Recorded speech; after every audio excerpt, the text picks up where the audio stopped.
Ici, avec mon collègue de Arizona State University, nous avons organisé un colloque à l'UIR sur les questions de l'Afrique méditerranéenne pour essayer de définir autrement ce qu'on appelle le Maghreb et imaginer que depuis le Sahara jusqu'en Méditerranée, il y a eu tellement de mouvements de population que ça a créé une société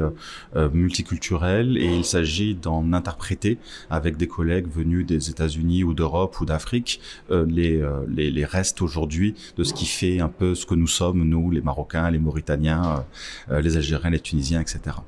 Le Maroc était un espace de confluence et dans sa géopolitique, on voit bien à quel point il a réussi à être en cohérence entre son développement local et son ancrage avec l'Europe et l'Afrique, même s'il y a encore beaucoup de travail à faire puisque, nous le savons tous, la situation n'est pas facile avec les questions de frontières, mais ce qui dépasse ces questions de frontières, c'est plutôt la manière dont ici, les Marocains ont plusieurs appartenances ou identités. Ils peuvent être en même temps musulmans, et se sentir africains, ou plus arabes, ou plus amazirs, ou plus européens. Ils parlent plusieurs langues. Nous avons plusieurs langues dans notre pays. Et donc, c'est cette diversité, en fait, qui fait sa richesse et qui lui permet d'être ce lien entre l'Afrique et l'Europe. Et le monde arabe, évidemment.